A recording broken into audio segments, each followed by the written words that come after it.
तो बागवान साथियों, ये बहुत सारी ऐसी महत्वपूर्ण चीजें थी जिसको आप करें। और दूसरी एप्लीकेशन जब आप पीजीआर की करेंगे तब तक आपके 90% के करीब जब फूल आ चुके होंगे तब आप 125 ml का डोज फिर से दोबारा डालें। अगर हमारा मौसम बढ़िया रहता है, उसमें फ्लक्चुएशन नहीं रहती, अभी बारिश होने दो, अभी तो है समय हमारे पास, अगर उस वक्त बढ़िया सिचुएशन है, पाले की संभावना कम है, तो आप क्या कर सकते हैं, आप वहां पर 250 ml का डोज 70 से 80% के आसपास जब फूल आएगा वहां पर डाल। आपको उसके अंदर स्प्रेडर डालने की जरूरत नहीं है, स्टिकर ऐड करने की जरूरत नहीं, उसमें ऑलरेडी स्टिकर होते हैं पड़े हुए। तो आप इन चीजों का बहुत ही महत्वपूर्ण और विशेष ध्यान रखें।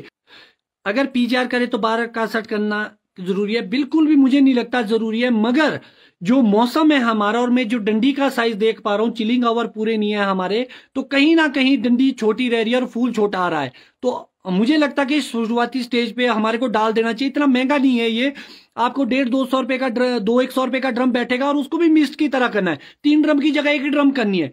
तो मुझे नहीं लगता इतना एक्सपेंसिव है, यहां तो हम सस्ते में कर सकते हैं ये चीजें, हमारी ये मेहनत है, हमारे को करनी चाहिए।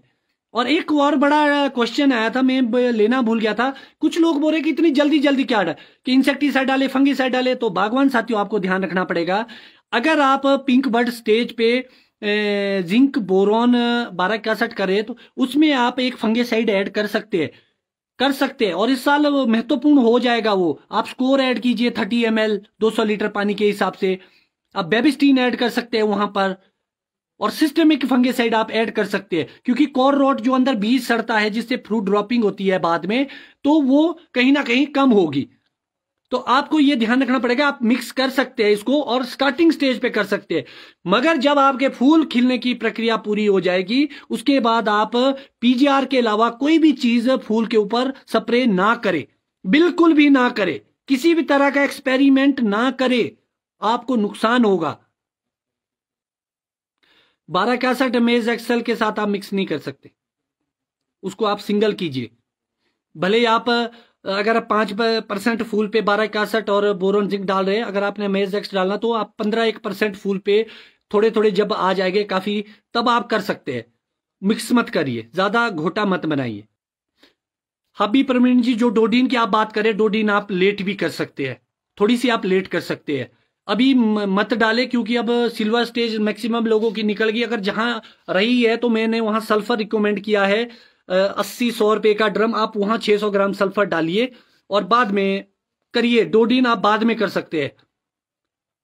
पियर में इंसेक्ट के लिए क्या करें, अनीश भंडारी जी, मेलाथियोन सस्ता वो है, हल्का इंसेक्टिसाइड है। पियर में आप पिट्ठू मशीन से उसकी स्प्रे आप कर सकते हैं, और वो भी जब petal fall, last petal fall होने वाला होगा तुरंत करिए, लेट मत करिएगा, तब तक कीड़ा खा चुका होता है। उमेश कुमार जी, आपने एप्लीन, मुझे नहीं पता कि एप्लीन क्या है, मैंने आज तक नहीं डाला। हाँ, अगर कुछ लोगों के पास बढ़िया रिजल्ट आते हैं आप लोग डाल सकते हैं, फिर मेरा इस पे कोई एक्सपीरियंस नहीं है, मैंने कभी अपने बगीचे में नहीं डाला। मनोज ठाकुर जी, नैनो यूरिया की आपने बात की, तो मुझे नैनो यूरिया मैंने अभी तक अप्लाई नहीं किया, और अभी भी जो पंजाब एग्रीकल्चर यूनिवर्सिटी है उसने उसको प्रमाणित भी नहीं किया है। सिर्फ हिमाचल में हमारे हुआ है, कुछ स्टेट में हुआ, कुछ अच्छी यूनिवर्सिटी ने इसको नहीं किया है। अभी भी मुझे शक है, जैसे पहले बोला जाता था 45 किलो का माल 1 लीटर में आ गया, ऐसा कुछ भी नहीं है, परसेंटेज इतना हाई नहीं है उसकी। हाँ, ड्रिप इरिगेशन के लिए अच्छा हो सकता है। यश चरवान जी ने क्वेश्चन किया कि छोटे छोटे कीड़े लगते हैं, बिल्कुल फ्रूट बोरा लगते हैं। बागवान साथियों, याद रखिए, कुछ लोगों के भी बड खाते हैं, तो इसका मतलब ये थोड़ी नहीं कि आप बड के पीछे, कीड़े के पीछे गन लेके पड़ जाए, इंसेक्टिसाइड को लेके, कभी भी ऐसा ना करे। अगर आपके पौधे में 5000 बीमा है, अगर उसमें 500 बीमा खा भी लेगा कीड़ा तो क्या हो गया, कोई दिक्कत वाली बात नहीं है, कोई फर्क नहीं पड़ता, कभी भी ऐसा मत सोचिए। अगर बहुत ही सीरियस प्रॉब्लम हो तभी आप इंसेक्टिसाइड की ओर जाए, अदरवाइज इसको अवॉइड करिए। आगे हमारी माइट फैलेगी, दूसरे फ्रेंडली कीड़े खत्म हो जाएंगे, जिससे हमारा खर्चा और दुगना हो जाएगा। फिर आप रोते रहेंगे कि भाई हमारा खर्चा बढ़ गया, खर्चा बढ़ गया, दवाई महंगी, दवाई तो महंगी हो ही रही है। चंदन कुमार जी, फ्लोरिंग पर अगर बर्फ आ जाए तो क्या करे, वैसे हमारे यहाँ कभी हुआ नहीं, मगर हमारे बुजुर्ग बोलते हैं कि जब भी बर्फ गिरती थी तो सेब बढ़िया लगते थे। हमारा कोई एक्सपीरियंस नहीं है, मगर जो आपकी मैनेजमेंट है वो कहीं ना कहीं मदद करेगी आपको, चाहे आप मधुमक्खियों के द्वारा लगाइए, पीजीआर लगाइए, या जो आप अभी न्यूट्रिशन दे रहे हैं सॉइल के माध्यम से, जिंक बोरॉन बारह का असर डाल रहे हैं, वो कहीं ना कहीं आपको रिजल्ट देंगे। अभी कौन सी खाद डाले ये बड़ा विषय है। तो बागवान साथियों, अभी का जो समय है वैसे निकलता जा चुका है नाइट्रोजन का है। जो अभी मिडल हाइट वाले लोग हैं वो नाइट्रोजन अप्लाई करे। मैंने आपको बताया कि कैल्शियम नाइट्रेट बहुत महंगा हो चुका है, तो आपको उस पर बर्डन कम करने के लिए आपको urea plus calcium nitrate mix कर सकते हैं आप। 60% 50 से 60% यूरिया और 50% 40 से 50% आपका कैल्शियम नाइट्रेट तरपाल के ऊपर मिक्स कीजिए और एक डोज अभी डालिए। अगर आप बहुत बड़े पौधा ले रहे हैं तो 1 किलो अभी डालिए अगर नाइट्रोजन की कमी है, और 1 किलो आपके फ्रूट सेटिंग के बाद डालिए ताकि आपकी साइजिंग की ओर जाए। बिल्कुल, देखिए ऊपर आ गया है कि नैनो यूरिया का रिजल्ट बिल्कुल भी सही नहीं है। बिल्कुल अभी ऐसे रिजल्ट नहीं आ रहे हैं कि आप उसके ऊपर डिपेंड रहे। अभी भी मैं बोल रहा हूं कि पंजाब एग्रीकल्चर यूनिवर्सिटी ने इसको प्रमाणित नहीं किया है, तो अभी उनको भी डाउट के, क्योंकि मेरी वहां साइंटिस्टों से बात होती है, मेरे अच्छे मित्र है वहां पर। क्या प्रोमोलिन की स्प्रे रात में होनी चाहिए या इसके लिए टेम्परेचर कितना? अमित जस्टा जी, आपने बहुत सही क्वेश्चन पूछा। जो हमने अपने एक्सपीरियंस से पाया और जो साइंटिस्ट भी बोलते हैं कि अगर आप पीजीआर की जब स्प्रे करते हैं, आपको पता है कि जो पौधा है हमारा, सुबह जब सूरज की किरण निकलती है उसके अपने पत्तियों के छिद्र को वो खोलती है, ठीक है जी। और शाम को भी वो, क्योंकि दिन भर बहुत टेम्परेचर रहता है और वो अपने छिद्रों को दवाई इतनी अच्छे तरीके से ऑब्जर्व नहीं कर पाता है प्लांट, तो इसीलिए आपको जो लेट अगर आप करते हैं तो जो रात का जो टेम्परेचर डाउन जाता है, ठंडा टेम्परेचर जाता है, वो कहीं ना कहीं फ्रूट क्वालिटी को और बेहतर बनाता है। किन्नौर का सेब क्यों बहुत अच्छा बनता है, उसमें नेचुरल लोब्स क्यों आते हैं? क्योंकि वहां कोल्ड नाइट हॉट डेज होते हैं, दिन को गर्मी रात को ठंड। रात का टेम्परेचर जहां भी ठंडा होगा, चाहे आप कश्मीर की बात कीजिए, प्लेन है, गर्मी भी पड़ती है और ठंड भी बहुत रहती है, तो वहां की क्वालिटी बहुत ही आला दर्जे की बनती है। हमारे पास यहां नहीं बनती है क्योंकि हमारा इतना है नहीं, रात का टेम्परेचर भी गर्म ही रहता है हमारे। तो आप बहुत सारे ऐसे लोग भी होंगे जो पीजीआर अप्लाई करेंगे और लो हाइट में रहते हैं, और हम इतने एडवर्स कंडीशन में बागवानी करते हैं कि जहां पर सेब लंबा कैसे होगा? अगर लंबोतरा भी है तो हल्का सा लंबा रहेगा, बाद में जब गर्मी पड़ती है कई जगह तो 40 डिग्री तक टेम्परेचर चला जाता है। अगर आपका ये त्यूनी से पीछे वाला एरिया, आप इधर हमारे इलाके में आइए हाटकोटी तक, तो 35 से 40 के बीच भी टेम्परेचर चला जाता है रोड के क्षेत्र में। तो कहीं ना कहीं जब टेम्परेचर बढ़ता है तो शेप अपनी खो लेता है सेब। मगर जो पीजीआर के अपने फायदे वो अपनी जगह है, रस्टिंग पे काम करेगा दूसरी चीज, और रस्टिंग पे आप डिपेंडेंट से पीजीआर पे ना रहिए। इसके अलावा भी आपको अपनी प्रैक्टिस देखनी पड़ेगी, उसको भी मैं आगे साझा करूंगा जब आपके ये फ्लोरिंग का समय होगा, पेटल फॉल पे जब हम एक लाइव सेशन करेंगे, आगे का स्प्रे सानी देंगे आपके बीच। जो आपकी सुंडी लगती है फ्रूट बोरर की, वो एक हेलिकॉल्म अल्मजीरा एक तितली आती है फ्लोर टाइम में, वो अपनी एग लेइंग करती है, और ये जरूरी नहीं कि वो बहुत तादाद में हो, वो थोड़े से भी होते हैं। अगर आपको बहुत प्रॉब्लम आ रही है तो मेलाथियोन जो एक हल्का इंसेक्टिसाइड है, आप उसका इस्तेमाल कर सकते हैं। हार्ड इंसेक्टिसाइड पे बिल्कुल ना जाए।